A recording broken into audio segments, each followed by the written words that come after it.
சிறந்த கோவில் தந்தை சொல் மிக்க மந்திரமில்லை தொண்டை நாடு தலைநகரம் மேற்பாடு சிற்றூர் தந்தையின் பேர் நம்பி நங்கை பள்ளி கையிலே கவன் பேசுவது தமிழ் வணங்குவது பறவை எதற்காக பாதுகாக்க என்ன பாதுகாப்பு திணைகளை என்ன திணை கரந்தனை சிந்தனை கரந்தனை யாருக்கு சிந்தனை கரந்தனை எங்களுக்கு சிந்தனை முருகப்பெருமான் ஆபத்து குதவா என்ன சுவாமி ஆபத்து குதவா பிள்ளை அரும்பசி குதவா அன்னம் தாகத்தை தீரா கண்ணி எரிக்கிற மரியா பெண்டீர் கோபத்தை கடக்க வேந்தன் புறமொழி கொள்ள சீடன் ஆபத்து தீரா தீர்த்தம் பயனில்லை ஏழு மிருந்துமே அவத்திற்கு ஒருவர் தமிழுக்கு இருவர் குணத்திற்கு மூவர் சபத்திற்கு நால்வர் சகலத்திற்கு ஐவர் சுவைகள் ஆறு சுரங்கள் ஏழு தெக்குகள் எட்டு கிரகங்கள் ஒன்பது சிவந்தார் பத்தும் பறந்துவிடும் உள்ளம் என்பது கோவில் ஊனுடம்பு ஆலயம் வள்ளல் வாழாருக்கு வாய் கோபுர வாசல் வெள்ள தெளிந்தாருக்கு ஜீவன சிவலிங்கம் கண்ட புலனையும் காணாமல் விளக்கு அப்படின்னாங்க. ஆமா தோன்றின் புகழோடு தோன்றுக அகிலார் தோன்றையும் தோன்றாமல் என்று இருந்தாலும் மறைந்தாலும் பேர் சொல்ல வேண்டும். இப்போ யார் என்று ஊர் சொல்ல வேண்டும். ஒன்றே செய் நன்றே செய் அதையும் இன்றே செய் அல்லது செத்துமடி அப்படின்னாங்க.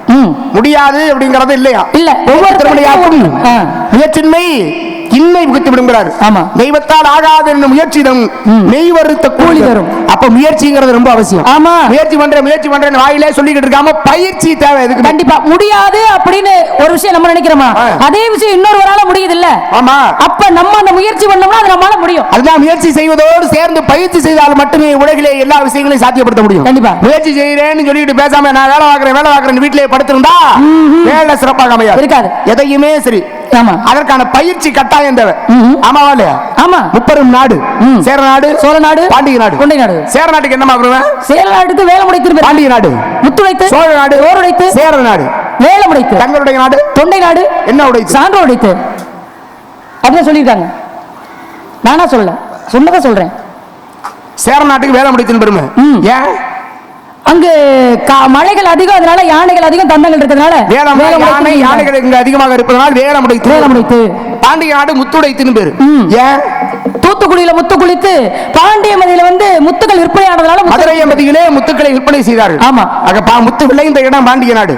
அப்ப முத்துடைத்துங்கிற பெருமை பாண்டிய நாட்டுக்கு உண்டு. சோழ நாடு சோறுடைத்து நல்லபடியா வெள்ளாமை 3 போகம் விளையுங்கிறதுக்காக அதை விட சோறு வேண்டமே சொர்க்கம் சொல்லுவாங்க இல்லையா. ஐயா தஞ்சை பெருவுடையார் சன்னதிகளே அன்னாபிஷேகம் எல்லா இடங்களிலும் நடக்கானா அன்னைக்கு அன்னாபிஷேகம் அங்கதான் ரொம்ப பெருமை ரொம்ப பிரசித்தி பெற்று நடக்கும். உங்க நாடு தொண்டை நாடு என்ன உடைத்து சான்றோர் உடைத்து. ஏன் மற்ற நாட்டுல அறிவாளிகள் இல்லையா இருக்காங்க. அதுவும் போய் நீ பிறந்த நாட்டுக்கு போய் சான்றோர் உடைத்து உங்களுக்கு என்ன இவ்வளவு வைத்தறிச்ச உங்களுக்கு என்ன வைத்தறிச்சன்னு கேக்குறேன். இல்ல சங்கை கீர்க்கிறவனுக்கு நற்கிறவனோ என் பாடலில் குறை சொல்லுங்கிறாரு சிவபெருமான்.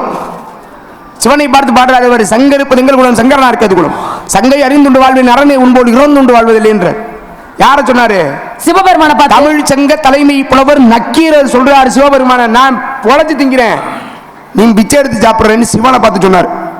ஏன் தெரியுமா எதனால சொன்னாரு தான் கற்ற கல்வியின் மீது கொண்டிருந்த நம்பிக்கை அப்பேற்பட்ட அறிவில் சிறந்த சான்றோர் நக்கீரர் பெருமான்.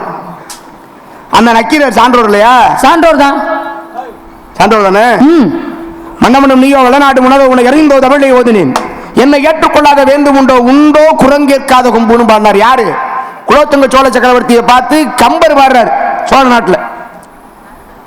நாட்டு திருவனந்தபுரத்திலே பிறந்த கம்பன் ஒரு மன்னனை பார்த்து சாதாரணமா பேசிட்டாலே அன்னைக்கெல்லாம் தலையை வெட்டி வீழ்த்திடுவாங்க. ஆனால் குலோத்துங்க சொல்ற நீ தான் மன்னவனா உன்னை தாண்டி வேற எவனுமே இல்லையா என்னை குரங்கு ஏற்காத கொம்புன்னு உண்டா என்னை ஏற்றுக்கொள்ளாத வேந்தும் உண்டோன்னார். அப்பேற்பட்ட கம்பர் பிறந்தது சோழ நாடு. ஏன் அவர் அறிவாளி இல்லையா அறிவாளி தானே. அரசியல் பிழைத்தோருக்கு அறம் கூற்றாகும் உரைசால் பத்தினியை உயர்ந்தோர் ஏத்துவர் ஊழ்வினை உறுத்து வந்து ஊட்டும். சிலப்பதிகாரம் சிலம்பு உணர்த்து 3 உண்மைகள். சிலப்பதிகாரத்தில் குடக்கோச்சேரல் என்ற இளங்கோவடிகள் எழுதுகிறார். குடிமக்கள் காப்பியம்னு இன்றைய வரையும் 50 காப்பியங்களிலே தலையாயது சிலப்பதிகாரம். அப்பேற்பட்ட சிலப்பதிகாரத்தை கொடுத்தவன் இளங்கோவடிகள். பிறந்தது சேர நாடு. சேரன் செங்குட்டுவனுக்கு தம்பி அண்ணனுக்காக தம்முடைய நாட்டை துறவு எனக்கு வேணாண்டா இந்த சுகபோக வாழ்க்கை வேணாம் துறவரம் போறேன் அப்படின்னு சொல்லி இளமையில் அடிகளானார். குடக்கோச்சேரல் இளங்கோவடிகள் பேர் வாங்குறார். அவர் அறிவாளி இல்லையா அறிவாளி. ஏன் இவர்களுக்கெல்லாம் இல்லாத கிடைக்கப்படாத பட்டம் உங்களுக்கு இதை விட சொல்றேன். முச்சங்கம் வைத்து தமிழ் வளர்த்த பெருமை மதுரை எம்பதிக்கு உண்டு. பாண்டிய நாட்டுக்கு தான் உண்டு சங்கம் வைத்து தமிழ் வளர்த்த பெருமை. நம்முடைய கண்டத்தில் கபாடபுரத்தில் மதுரை எம்பதியில் இப்படி 3 இடங்களிலும் சங்கம் வைத்து தமிழ் வளர்த்த பெருமை உண்டு. ஆக அதை ஒவ்வொரு இடத்திலையும் ஒவ்வொரு தலைமை புலவர் அவருக்கு கீழே பழக்க ஆயிரக்கணக்கான புலவர்கள் அப்பேற்பட்டவர்கள் எல்லாம் இருந்த பாண்டிய நாட்டை சான்றோர் உடைத்துன்னு சொல்லாம நீ பிறந்த நாட்டை போய் எதுக்குமா சான்றோர் உடைத்துன்னு சொன்னாங்க? சேர நாட்டோட பெருமை தெரியும், அது தெரியுமே. சோழ நாட்டோட பெருமை தெரியும், சொன்னமே. பாண்டிய நாட்டோட பெருமை தெரியும், சொன்னமே. ஆனா தொண்டை நாட்டுக்கு என்ன சிறப்பு என்ன பெருமைன்றது உங்களுக்கு தெரியாது. எனக்கு தெரியும். தெரியாம பேசுறதுன்னா வேற விஷயம். வேணும்னே திமிருக்கு பேசுவாங்கல்ல, அப்படித்தான் பேசுவேன். அதுல நீங்க ஒரு ஆளு. நான் ஒண்ணே அப்படித்தான் பேசுவேன். என்ன பேசணும் உங்களுக்கு எந்த அவசியமும் இல்ல. இல்லம்மா அப்படித்தான் பேசுவேன். புரியுதுங்களா? என்ன பேசுறது அவசியம் இருக்கா? வார்த்தையை பார்த்து விடுங்க. வந்தீங்களா?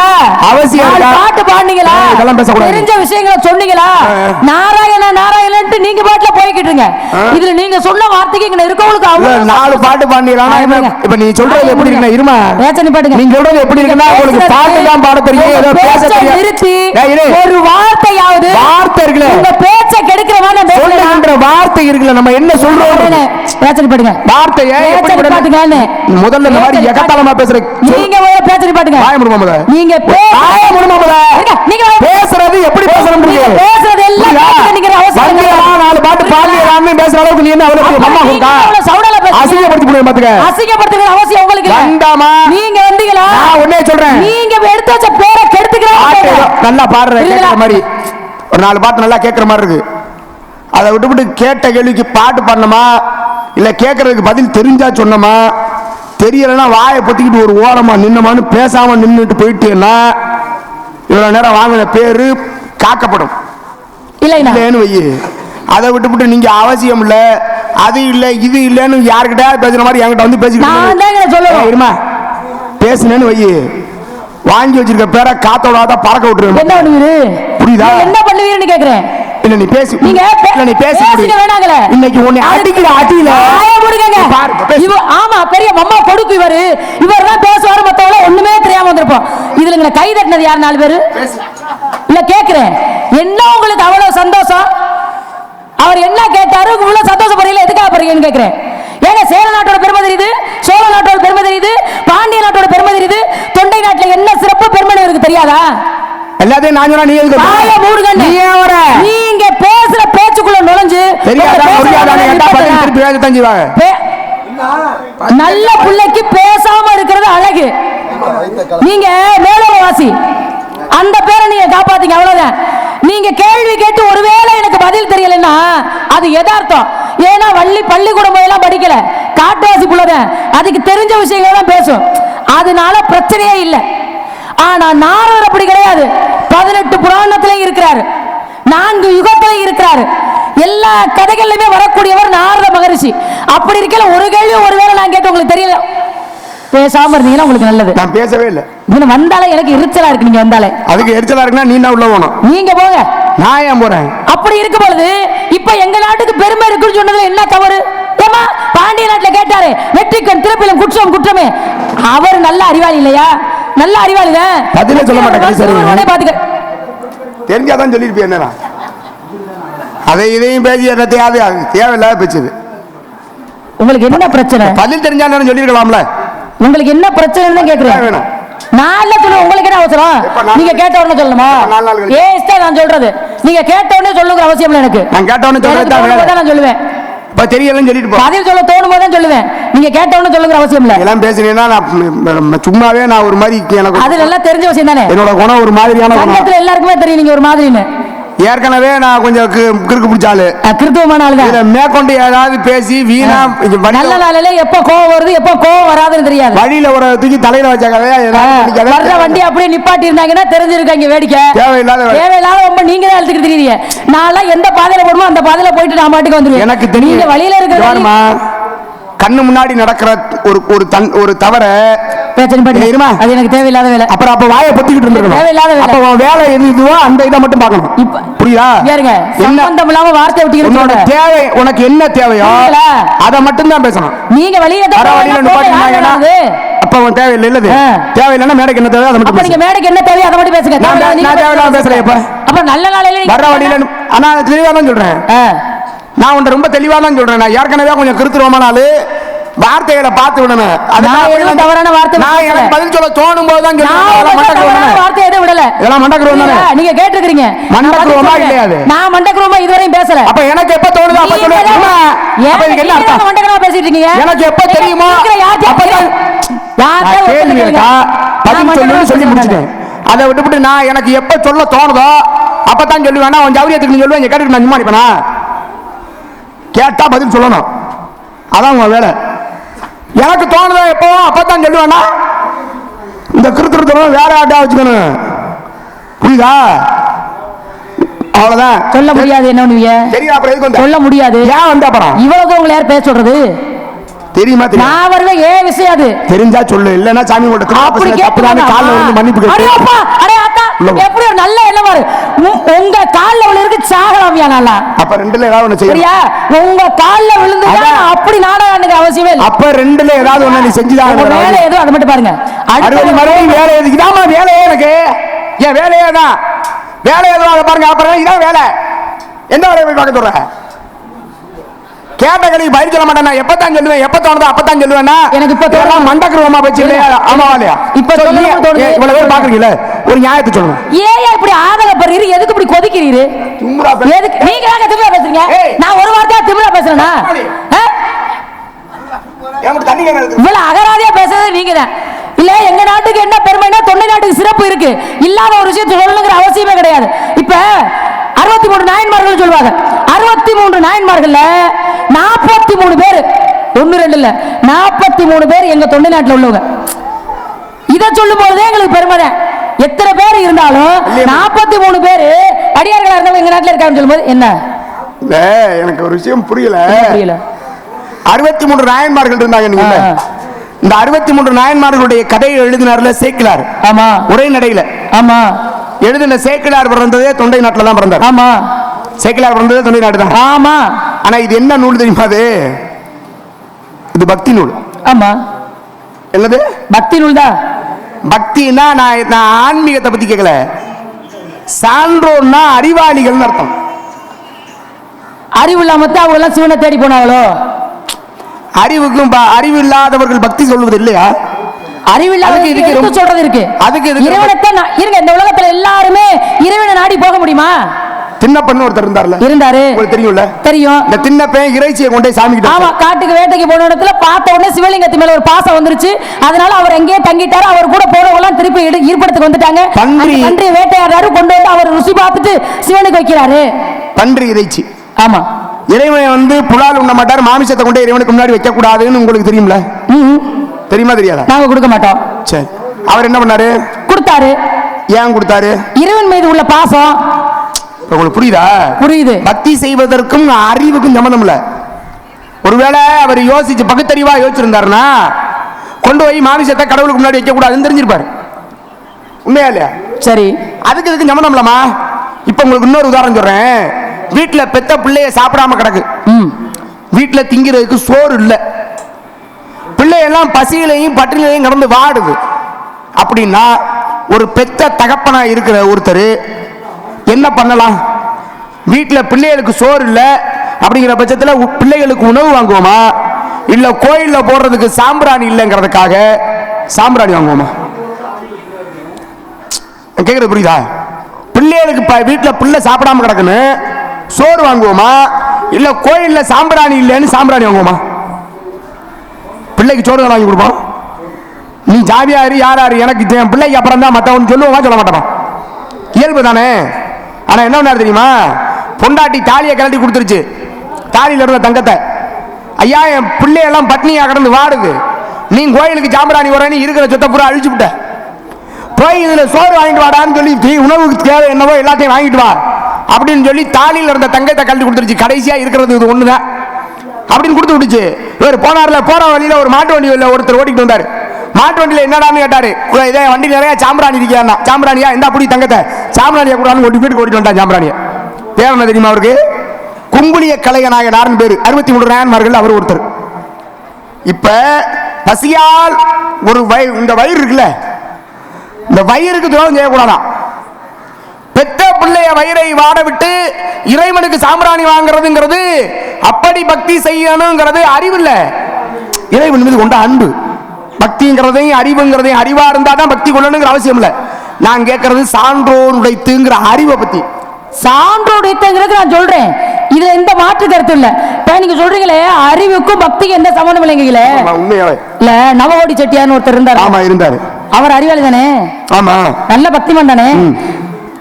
பெத்த தாய் சொல்றாங்க, அப்பா நீ எனக்கு ஒரே ஒரு பிள்ளை, வயதான காலம், நீ என்ன விட்டுட்டு இப்படி சன்னியாசம் போகணும்னு சொல்ற, ஏப்பா நான் பாவம் இல்லையான்னு கேக்குறாங்க. பெற்ற தாய் பெருசா தெரியல, சிவன் மீது கொண்ட பக்தி தான் அவருக்கு பெருசா தெரியுது. கல்யாணம் பண்ணிக்கிட்ட பொண்டாட்டி, ஏங்க உங்களை விட்டுட்டு நான் இருக்க முடியுமா, அப்படியே இருந்தாலும் ஊர் உலகம் சரியா பேசுமா, அதனால என்னை விட்டுட்டு போகாதீங்கன்னு சொல்றாங்க. அப்படி இருந்தும் அவரு சிவபெருமான் தான் பெரிய விஷயம் நினைச்சு போனார். எதனால போனாரு? காதற்ற ஊசியும் வாராது தானே, கடைவெளிக்குன்னு ஒண்ணு படிச்சதுனால அவர் போனார். இப்ப அறிவு சார்ந்து பக்தியா போனவங்க இருக்காங்க, அறிவு இல்லாம இறைவனை நாடி போனவங்க இருக்காங்க. அதுக்காக எல்லாருமே அறிவாளியும் சொல்லிட முடியாது. அறத்துப்பால், பொருள்பால், காமத்துப்பால் முப்பாலையும் கொடுத்தார் இல்லையா?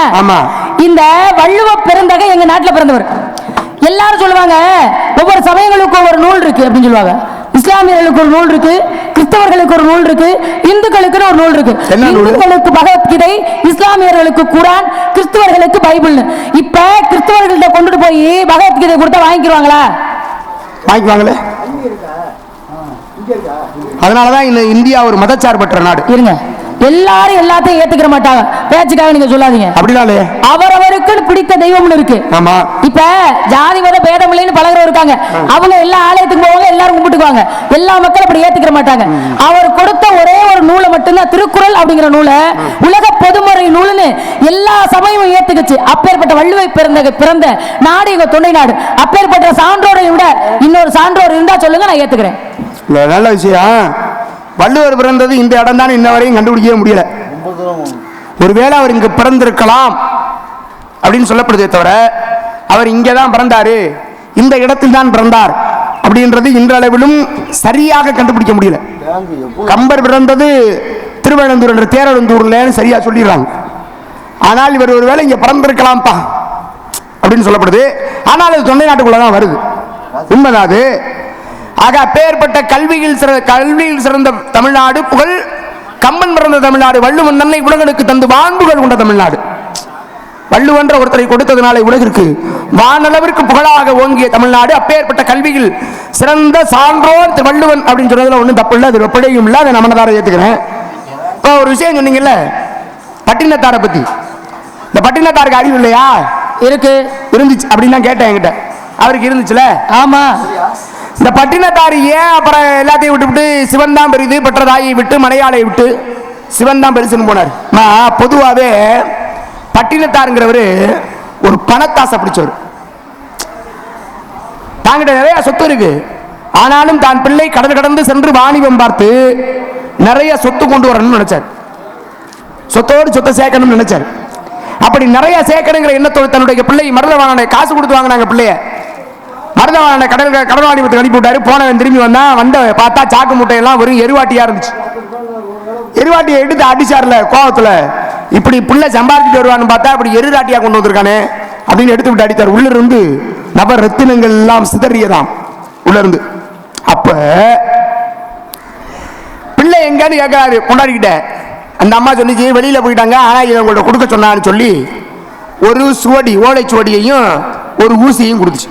இந்த ஊசியை வாங்கி பார்த்தார்ல, ஊசியில சேலை வைக்கிற ஊசியில காது இல்லை, உடஞ்சி போயிருக்கு. ஊசியை பார்த்தாரு, அதுல நூலை கூட கொடுக்க முடியாது. சரி, இப்ப அந்த ஓலைச்சுவடியை வாங்கி படிக்கிறார். படிச்சதுல என்ன எழுதியிருக்கு? காதற்ற ஊசியும் வாராது கான் கடைவெளிக்கேன்னு எழுதிருந்துச்சு. என்ன அர்த்தம்? இந்த காது இல்லாத இந்த ஊசி எந்த பயனுக்கும் இல்லை, இதை வச்சு சேலை வைக்க முடியாது, இது பயனற்றது. பயனற்ற இந்த ஊசியை கூட நீ செத்து போயிட்டா கடைவெளிக்கு, காதற்ற ஊசியும் வாராது கண் கடைவெளிக்கு, நீ செத்து போயிட்டா கூட போட்டு பழிக்க மாட்டாங்க அழகி, அது கூட அவங்க கூட வராது. ஆனா வாழ்ற காலத்துல ஏன் இப்படி காசு காசு காசு காசுன்னு திரிஞ்சு அலையிறியே? ஏன் யார கை நீட்டிய அப்படின்றாரு பட்டியல. இவ்வளவு நேரம் அங்கே பார்த்து பேசுறாரு, இப்ப ஒரு 100 ரூபா வரைஞ்சா காசு. ஐயா அது யார பார்த்து யாரு சொல்றது? இல்ல நான் ரொம்ப இலக்கிய மனம் படிச்சேன். என்னை பத்தி கேட்டு பாருங்க எல்லாத்தையும். ஆமா ஆமா ஆமா, உங்களை பத்தி நாங்க விசாரிக்கிறோம். இப்ப எனக்கு நான் பிரம்மச்சாரிமா. ஆமா ஆமா. ஒரு இடத்துல இருந்து இன்னொரு இடத்துக்கு எனக்கு நான் சோறு திங்கிறது இல்ல. எனக்கு எதுவும் எந்த செலவும் கிடையாது. ஆமாமா. காலையில சும்மா தான் போய் நான் பாட்டுக்கு திரிவேன். அது வெங்கடேஸ்வரன் கேட்கறதா காலையில கேட்க மாட்டேன் இப்ப அப்படின்னு சொல்லிட்டாரு. முதல்ல இதுக்கு நம்ம புரிஞ்சுக்கணும். அதுக்கப்புறம் தான் என்ன பண்றாரு, இதுக்கு பல நாள் காசு நம்ம தெரிஞ்சமே இது தவறு என்பதை உணர்ந்து இறை சிற்றின்பத்திலிருந்து பேரின்பாழ்வை அடைகிறார். ஏன்னா பேரின்பத்தினுடைய வழி சிற்றின்பம் தான், கெட்ட பின்புதான் ஞானி.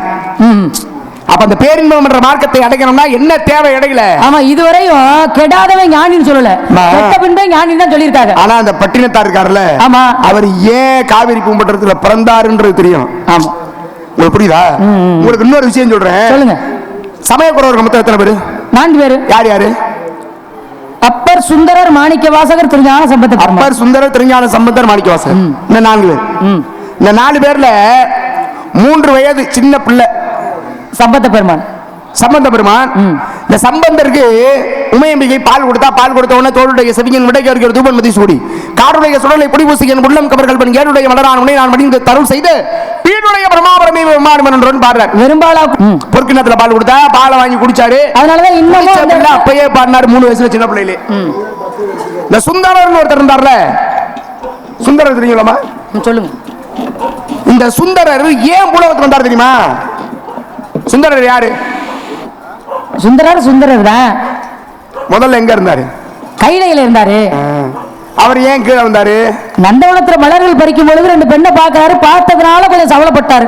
நம்ம இருக்கக்கூடிய இடம் எப்பேற்பட்ட இடம், கையிலையில இதுக்கு இடமே இல்லையே, இருந்தாலும் சவலப்பட்டுட்டமே ஒரு எண்ணம் சிவபெருமானுக்கு தெரிஞ்சிருச்சு. பெரிய இடத்துல இருக்கிறவங்களுக்கு எல்லாமா சபலம் வரக்கூடாதுங்கிறதுக்கு இது ஒரு எச்சரிக்கை. கண்டிப்பா. அப்ப சிவபெருமான் பாக்குறாரு, அப்பா வந்த வேலையை விட்டுட்டு எப்ப பெண்களை பார்த்து ஒரு மனசு சவலப்பட்டுச்சோ அதே போல பூலோகத்துல போய் பிறந்து இந்த 2 பெண்களையும் மணந்து அதில் உழண்டு திரும்பி வான்னு சொன்னாரு. இந்த 2 பொம்பளை பிள்ளை எனக்கு 2 பொம்பளை பேர் இல்லையா? கமலைன்னு ஒரு பேர். அணிந்ததை கமலினின்னு 2 பேர். இந்த அணிந்ததை கமலினின்னு 2 பெண்கள் சக்தி தேவியாருடைய தோழியர்கள். இந்த 2 பேரையும் போய் சிவன் பக்கத்திலே இருக்கிற சுந்தரர் போய் பாக்குறாரு. பார்த்தோன்னு ஆசை வந்துருச்சு. அது வரக்கூடாது அப்படிங்கறதை தெளிவதற்கே கொஞ்சம் நேரம் ஆச்சு. பார்த்தாரு சிவன், கொடுத்தாரு சாபத்தை, பூலோகத்துல போய் பிறந்து அந்த 2 பெண்களையும் மணந்து என்னை வந்து சேர்றாங்க. ஆமா, ஒரு அம்மா திருவாரூர்ல பிறந்தாங்க, ஒரு அம்மா திருவெற்றியூர்ல பிறந்தாங்க. திருவெற்றியூர் பாம்பரியா கோயில் இல்ல, அங்க நான் சொல்லல. இது திருவெற்றியூர்மா? அது திருவொற்றியூர், சென்னையில இருக்கிற திருவொற்றியூர்னு அந்த ஊருக்கு பேரு. இப்ப சங்கலி நாச்சியார், பறவை நாச்சியார்ங்கிற பெயரோடு 2 பேரும் மறந்துட்டாங்க. முதல்ல சங்கலி நாச்சியார் திருமணம் பண்ணாரு. இப்ப நான் என்ன சொல்ல வரேன்றதை கேளு. சொல்லுங்க. கல்யாணத்தை பத்தி பேசல. அழுகிறார் சிவன் முன்பாக போய் நின்னு, ஐயா நான் தெரியாம தவறு பண்ணிட்டேன். ஏதோ சின்னதா ஒரு சபலம் வந்துருச்சு. இந்த சபலம் தப்பு தான்.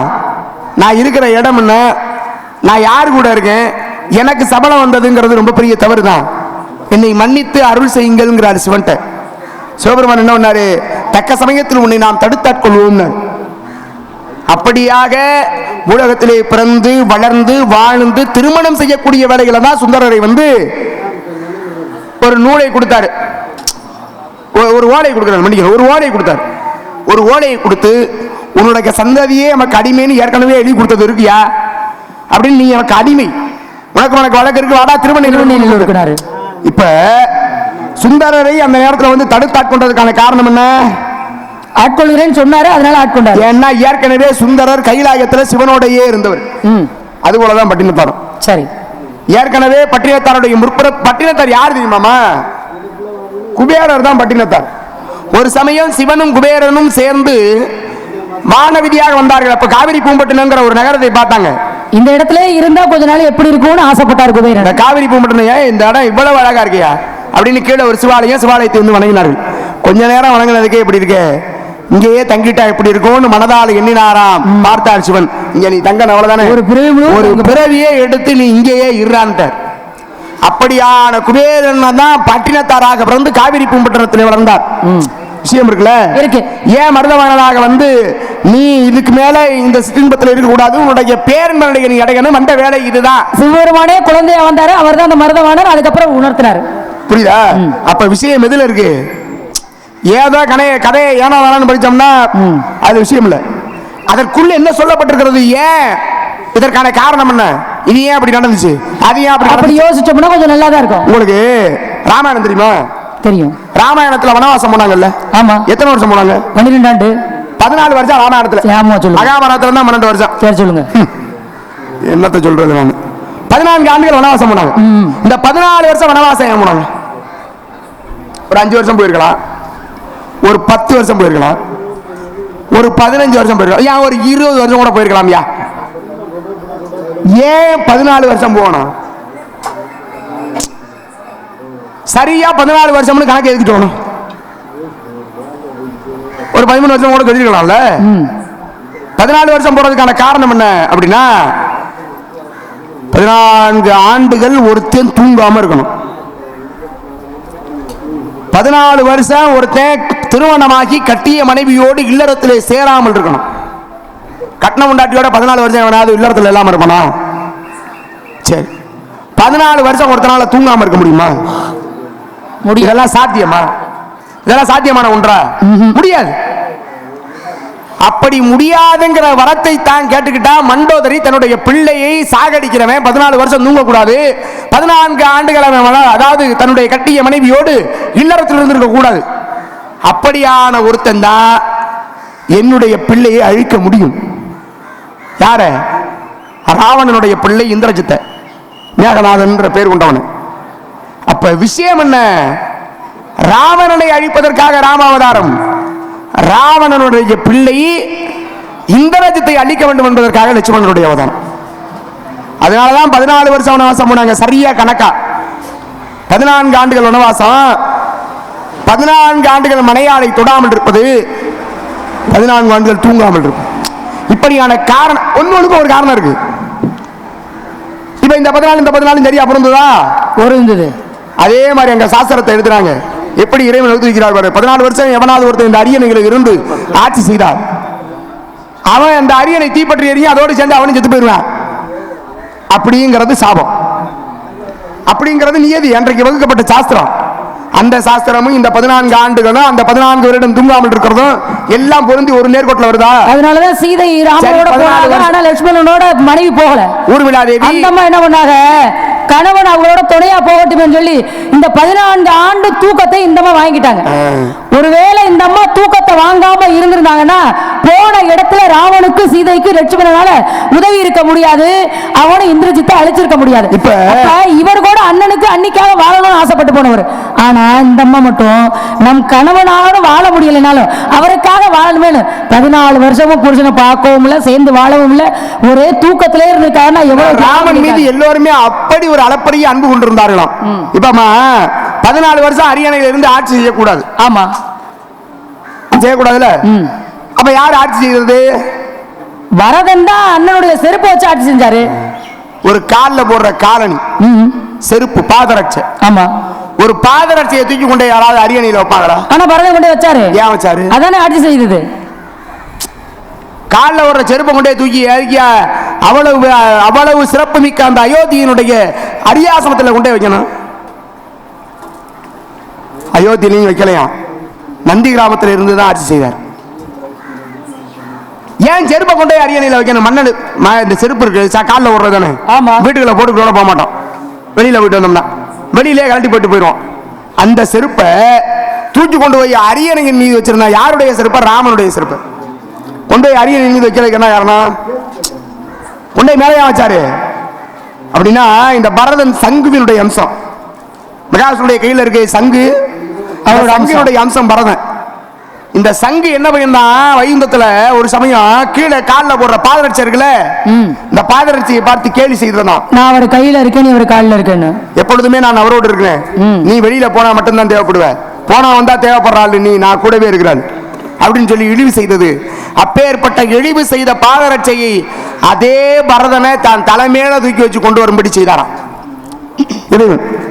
இப்ப நம்ம உங்களுக்கு மகாவிஷ்ணுடைய ஆலயங்களுக்கெல்லாம் போனோம்னா, ஒரு ராமர் கோயிலுக்கோ ஒரு பெருமாள் கோயிலுக்கோ ஒரு ஆஞ்சநேய பெருமாளுடைய கோயிலுக்கோ நம்ம போனோம்னு வைங்களேன், கோயிலுக்கு போய் மதுரையில் இந்த அழகர் கோயிலில் அழகருடைய ஆலயத்தில் போய் வணங்கும் பொழுது நம்ம தலைமையில ஒன்று வைப்பாங்க, பார்த்துருக்கீங்களா? நம்ம தலையின் மீது ஒன்று வைப்பாங்க, பார்க்கறதுக்கு ஏதோ ஒரு பாத்திரம் மாதிரியே இருக்கும், பார்த்துருக்கீங்களா? அந்த பாத்திரத்தை நல்லா உற்று கவனிச்சோம்னா அது கிரீடம் மாதிரி இருக்கும், தலையின் மீது கிரீடம் வைத்தது போல இருக்குமா, அதுக்கு பேரு ஜடாரின்னு பேர். அதுக்கு பேர் என்ன? ஜடாரி. ஏன் அதுக்கு ஜடாரின்னு பேரு தெரியுமா? ஏன் ஜடாரின்னு பேரு? இறைவன் ஜடகோபருடைய திருப்பாதம் அந்த கிரீடத்தின் மேல இருக்குமா. நல்லா கவனிச்சு பார்த்தோம்னா இருக்கும். இன்னைக்கு அதை பார்க்கணும்னு சொல்லி காட்ட சொன்னா காட்டுவாங்க. அதுக்கு மேல 2 பாதம் இருக்கும். நீ எவ்வளவு பெரிய ஆளாவனாலும், நீ வாழ்க்கையில் எவ்வளவு உயரத்துக்கு வேண்டுமானாலும் போ, உனக்கு கீழே எத்தனையோ பேரை வச்சு நீ மிகப்பெரிய அரசனாகவே இருந்தாலும் சரி, நீ எவ்வளவு பெரிய ஆளா இருந்தாலும் சரி, உன் தலைக்கு மேல கிரீடம் இருக்குன்னு நீ நினைச்சுக்கிட்டாலும் சரி, அந்த கிரீடத்தின் மீது இறைவனுடைய திருப்பாதம் இருக்கிறது. அவனுடைய திருப்பாதம் என்ற ஒன்று இல்லாமல் உன்னால் உலகிலே எதை உன் தலையில கிரீடமே ஏறி இருக்க முடியாதுங்கிறத நீ உணரணும். எதுக்கு வைக்கிறது அது? நீ என்ன செஞ்சாலும் சரி, எதை செஞ்சாலும் சரி, நீ எவ்வளவு பெரிய இடத்துக்கு போனாலும் சரி, அந்த இறைவனுடைய திருப்பாதம் என்ற ஒன்று மேல இல்லைன்னா உன்னால உலகிலே எதுவுமே சாத்தியமாகாது என்பதை உணர்த்துவதற்காக தான் திருமாலுடைய ஆலயத்தில எல்லாம் தலையில என்ன வைக்கிறாங்க? ஜடாரிய வைக்கிறாங்க. இப்ப நீங்க நெத்தியில என்ன விடுறீங்க? பசுபதி பாசங்கிற பட்டை. ஏன்? முருகனை கும்பிடுறதுனால. முருகனை கும்பிட்டா பொம்பளை பிள்ளைய பட்டை போடணுமா? இல்ல, எங்க அப்பா வழக்கம், அதனால எனக்கு சொல்லி கொடுத்துருக்காரு. எங்க அப்பா பட்டை போட சொல்லி கொடுத்தாரா? அவர் சாமி கும்பிடு பட்டை போடுவாரு, அதனால பட்டை போட்டிருக்கேன். இல்லாமா அவர் ஆம்பளை ஆளு. ஆம்பளை பொம்பளை தெய்வத்தை கும்பிடுறதுல என்ன சாமி இருக்கு? அப்பா வேட்டி கட்டுறாரு, நீ வேட்டி கட்டிக்கியா? நீங்க என்ன பேச்சு பேசுறீங்க? தந்தை இறைவனை கும்பிட யாரா இருந்தாலும் திருநீர் பூசுறது தவறு இல்ல. ஏன் பட்டை போட்டுக்கிற பொம்பளை பிள்ளை கல்யாணம் ஆயிடுச்சா? நான் தான் சொல்றேன் பட்டை போடுறது தவறு இல்லைங்கிற. ஏன் பட்டை போடக்கூடாதுங்கிறீங்க? கல்யாணம் ஆயிடுச்சா? பட்டை போடக்கூடாதுன்னு சொல்றீங்க. கல்யாணம் ஆயிடுச்சா? பட்டை போடக்கூடாது. அதுக்கு தாமா கேக்குறேன். கல்யாணம் ஆயிடுச்சா? கல்யாணம் ஆகல. குழந்தை இருக்கா? இங்க என்ன பேச்சு பேசுறீங்க? அதுவும் இல்ல. இல்ல நல்லா தானே பேசுறீங்க. நல்ல அறிவுரை சொன்னீங்கல்ல, நல்ல கதைகளை சொன்னீங்கல்ல. இப்ப அப்படி பேசுறீங்க. எப்படி பேசுறேன்? கல்யாணம் ஆயிடுச்சான்னு கேட்டீங்கல்ல, கல்யாணம் ஆகலன்னு சொல்லிட்டல, புள்ள இருக்கான்னு கேக்குறீங்களே, என்ன சாமி கேள்வி வைக்கிறீங்க? நான் என்னமோ இந்த ஊர்வலத்துல இல்லாத கொத்தத்தை குறைய கட்டுப்பிட்ட மாதிரி திருநூறு பூசலாம் தவறு இல்ல. இப்ப எதுக்கு நீங்க அதை கேக்குறீங்க? ஏன்னா கல்யாணத்துக்கும் குழந்தைக்கு ஏதாவது சம்பந்தம் இருக்கு? என்னங்க பேசுறீங்க? இவ்வளவு நேரம் நல்லா தானே பேசுறாரு, இப்படி கேட்கிறாரு பேசாம இருக்கிறீங்க. என்ன அது கொடுமையா இருக்கு. நான் என்ன அவ்வளவு பெரிய அபத்தமானதா கேட்டேன்? அவர் கேட்க வாய எடுத்தாரு, நீங்க பீடிய ஊதுன மூஞ்சிய முடிக்கிட்டாரு. நான் கேட்டது தவறா? தவறு இல்லையா? அப்புறம் தவறுதான். கல்யாணம் ஆகாத பிள்ளைகிட்ட போய் குழந்தை இருக்கான்னு கேட்கறது தவறுதான். தவறா இல்ல? யார் சொன்னது தவறுன்னு? இப்ப மஞ்சள் துண்டா? சரி, நான் உங்க இடத்துக்கே வரேன். மகாபாரதத்துல குந்தின்னு ஒரு பொம்பளை பிள்ளை, அவளுக்கு பேரு பிருதைன்னு பேரு. இந்த பிருதை என்ற பெண்ணை குந்தி போஜ் என்ற மண்ணை எடுத்து வளர்த்தான், அதனால அவளுக்கு குந்தின்னு பேரு. இந்த குந்தி போஜனுடைய அரண்மனைக்கு துர்வாசர் என்ற முனிவர் வருகிறார். துர்வாசர் என்ற முனிவர் அவளுக்கு பணிவிடை செய்தால் குந்தி 5 மந்திரத்தை சொல்லி கொடுத்தார். 5 மந்திரத்தை சொல்லி கொடுத்த உடனே மந்திரத்தின் பொருட்டு முதல் மந்திரத்தை சொன்னால் சூரிய கடவுள் கீழே இறங்கி வந்தாரு. கர்ணேங்கிற புள்ள பிறந்துட்டான். பிறந்தானா இல்லையா? கொஞ்சமாவது யோசனை வேணாமா? பிறந்தானா இல்லையா? பிறந்தாரு வச்சுக்க. இப்ப குந்திக்கு தாடி கட்டினாரா? இல்ல. குந்திக்கு கல்யாணம் ஆச்சா? ஆகல. கல்யாணமே ஆகாததுக்கு முன்னாடி குந்தி குழந்தைய பெத்தெடுத்தாலா பெக்கலையா? பெத்தா. பெத்தா இல்ல. அந்தம்மா பெத்ததுக்கு இங்க என்ன? இன்னொரு கதை சொல்றேன் கேளுங்க. உபரி சவசுன்னு ஒரு மண்ணு. காட்டுக்கு வேட்டைக்கு போன இடத்துல மனைவியின் மீது அதீதமான ஆசை, வீரியம் வெளிப்பட்டது. வெளிப்பட்ட வீரியத்தை ஒரு அரச இலையில கட்டி கொண்டு போய் என் மனைவி ஆளுநத்தில் சேர்த்துன்னு ஒரு புறாட்டை கொடுத்தாரு. புறா போயிட்டு இருக்கும் பொழுது ஒரு கருடன் அடிச்சுச்சு. உடனே அந்த வீரியத்தை ஆத்துல போட்டுச்சு. ஆத்துல இருந்த மீன் முழுங்குச்சு. முழுங்கினதுனால மீன் கருத்தரிச்சு. கருத்தரிச்சு 2 பிள்ளையும் கருவுக்குள்ள இருக்கு, வயிற்றுக்குள்ள. யார் வயிற்றுக்குள்ள? மீன் வயிற்றுக்குள்ள. அப்ப தாசராசன் ஒரு மீன்பிடி தலைவன், செம்படவ தலைவன், மீனை பிடிச்சிட்டு வந்தா வயிற்ற கழிச்சு பார்த்தா 2 குழந்தை. ஒரு குழந்தை ஏன் பிள்ளை மண்ணம் கூட்டிட்டு போயிட்டான். இந்த பொம்பளை பிள்ளைய அவர் வளர்த்தார். எந்த பொம்பளை பிள்ளைய? அந்த மச்சவந்திய அவர் வளர்க்கிறார். வளர்த்தாரா? வளர்த்த பிள்ளை பரிசல் ஓட்டின பிள்ளைய பராசரன் பரிசல் ஓட்டினா அந்த பிள்ளை அந்த வேலை பார்க்கும். அடேங்கப்பா, இதுக்கே அதை சொல்லிட்டு இருக்கீங்க. பரிசல் ஓட்டின பிள்ளைய பராசரன் முனிவர் பார்த்தாரு. அம்மா கூடணுமா, கூடி குழந்தை வச்சுக்கணும் நினைக்கிறேன். அந்த அம்மாட்ட கேட்டாரு. அப்படின்னு கேட்டாரு. அந்த அம்மா சரி இருந்துச்சு. 2 பேரும் கூடுனாங்க. கூடுனதுனால குழந்தை பிறந்துச்சு. ஐயோ, மச்சலந்திக்கு குந்திக்கு இங்க சொல்ற கதைக்கு என்ன சம்பந்தம்? வேதவியாசர் பிறந்தாரா? பிறந்தாரு. அந்த பிள்ளைக்கு கல்யாணம் ஆச்சு? இல்ல. இல்ல சின்ன பிள்ளைகிட்ட எதை வரம் கொடுக்கணும், எதை கொடுக்கணும் சாமிக்கு அறிய வேண்டாம். யாருக்கு வர வேண்டாம்? குந்திக்கு போய் சின்ன பிள்ளையா இருக்கையில வரத்தை கொடுத்தா அது பரிசோதனை பண்ணி பாப்போம்னு பாத்துருச்சு. உனக்கு அவருக்கு அறிய வேண்டாம் பொத்துக்கிட்டு வருமே. உனக்கு அறிவு இருக்கா இல்லையா? சொல்லுங்க. பணிவிடை செய்த பெண்ணுக்கு இப்போ ஒரு 5 மந்திரத்தை சொல்லி கொடுக்கலனா அதுக்கு ஒரு பெரியோர் எதை செய்தாலும் அதுக்கு ஒரு காரணம் இருக்கும். ஆமா இல்ல சுவாமி, உங்களுக்கு கசக்குன்னா இல்ல இப்ப நீங்க சொல்லலாம் தெரிஞ்சுக்கிட்டேன். அவர் போய் பணிவிடை செஞ்சதுனால ஒரு முனிவர் சின்ன பிள்ளைகிட்ட இப்ப கொடுக்கலாம், ஏன் கொஞ்சம் காலம் தாண்டி வந்து கொடுத்துருக்காம்ல, அவருக்கு தான் பின்னால நடக்க போறது தெரியும்ல. அவசர போட்டு பொம்பளை பிள்ளைகிட்ட சின்ன பிள்ளைகிட்ட போய் வரத்தை கொடுத்துருக்காரு. இவர் தான் போனாரு, பரிசையில போய் இறங்கணும்னு போனாரு. ஒரு பருவம் அந்த பிள்ளையோட போய் கூட்டிருக்காமல, பருவமே ஆகாத பிள்ளையோட போய் கூடுறாரு. கர்ணங்கிற ஒரு பிள்ளை பிறக்கணும், கர்ணங்கிற சகஸ்கர நாமம் அப்படிங்கிற ஒருத்தர் ரெண்டு பேரை பத்தி கர்ணனாக பிறக்கணுங்கிறது அதெல்லாம் தேவலோக கணக்கு. நீ சரி நீங்க எதுக்கு சொல்லி இருக்கிறீங்க, எதுக்கு அதை பத்தி பேச? நம்பிராஜா இருந்தார்ல, இருக்காரு நம்பிராஜன் ஒருத்தர் இருக்காரு. காட்டுக்கு வேட்டைக்கு போறாரு. வேட்டைக்கு போன இடத்துல பள்ளிக்கொல்லிகளுக்கு இடையில என்ன ஒரு பொம்பளை பிள்ளைய பார்த்தாரு. இந்த பொம்பளை பிள்ளை குகா குகான்னு கத்துச்சான். நான் தான் சாமி. ஐயோ ஐயோ கடவுளே, அந்த பிள்ளைய காட்டுக்குள்ள வந்து காட்டுக்குள்ள வந்து கண்டெடுத்து கொண்டு வந்துட்டாங்க. நீங்க என்ன அங்க சொல்ற மாதிரி கதை இங்க கொண்டு வரீங்க? என்ன இல்லம்மா, காட்டுக்குள்ள கடந்த அந்த பிள்ளைய வீட்டுக்கு கூட்டிட்டு வந்து வளர்த்தாங்க எல்லாருமே சேர்ந்து. ஆமா, அதுவும் என்ன எதுக்கு வளர்ந்துச்சுன்னு தெரியல. வளர்ந்து அது என்னத்துக்கு வளர்ந்துச்சுன்னு தெரியல, நீங்க எதுக்கு வந்தீங்கன்னு தெரியல. அதுதான் வளர்ந்த பிள்ளைய நான் வந்து உனக்காக வந்து தினை வச்சிருக்கேன், அந்த தினையை காக்கிறதுக்காக அந்த பிள்ளைய அனுப்பிச்சு விடுறேன். அதுக்கு தான் நான் வந்திருக்கேன். அப்புறம் என்ன அப்படின்னு காட்டுக்குள்ள வந்து மறுபடியும் நாட்டுக்குள்ள அனுப்பி விட்டாங்க. இப்ப இதுக்கு என்ன சம்பந்தம் சாமி? பொருத்தம் இருக்குமா? என்ன பொருத்தம்? நல்ல கவனிய. குந்தி போஜனுடைய வளர்ப்பு பிள்ளை குந்தி, துர்வாசர் என்ற முனிவர் வந்தாரு. கல்யாணத்துக்கு முன்னாடியே குந்திக்கு குழந்தை பிறந்துச்சு. சரி. தாசராசனுடைய வளர்ப்பு பிள்ளை மச்சகந்தி, மச்சகந்தியை சந்திப்பதற்காக பராசரன் என்ற முனிவர் வந்தார். கல்யாணத்துக்கு முன்னாடியே மச்சகந்திக்கு குழந்தை பிறந்துச்சு. நம்பிராஜனுடைய வளர்ப்பு பிள்ளை வள்ளி, நாரதர் முனிவர் நான் வந்து உன்னை சந்திக்கிறேன், அதனால உனக்கும் என்ன குழந்தை பிறக்குமா? பிறக்கும். சரி, அப்படி பிறக்கும்னா நான் கேட்டது தப்பா? தப்புன்னு சொன்னாரு யாரு? கல்யாணத்துக்கு முன்னாடி குந்தி குழந்தை பத்துக்கிட்டா, அவ வளர்ப்பு பிள்ளை.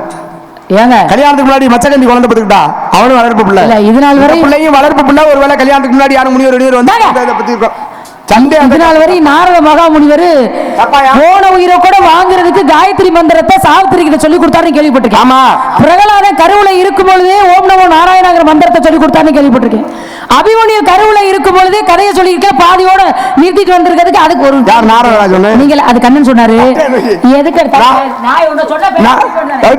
அதுக்குள்ள உள்ள போயே நோண்டதே அது உங்களை பத்தி தெரியும். நீங்க சொல்லல கண்ணன் கிட்ட சொல்ல கிருஷ்ணன் அர்ஜுனன் கிட்ட சொன்னாரு. உனக்கு பாத்துருக்கேன். முருகன். சரி சொல்லுங்க. முருகன் தாமா மாப்பிள்ள? விருப்பம் இல்ல. யார் மேல? நீங்க சொன்ன மாப்பிள்ள மேல. முருகனை கட்டிக்கே உனக்கு ஒரு நீங்க நிக்கிறதே எனக்கு எரிச்சலா இருக்குன்னா அவர் வேறயா?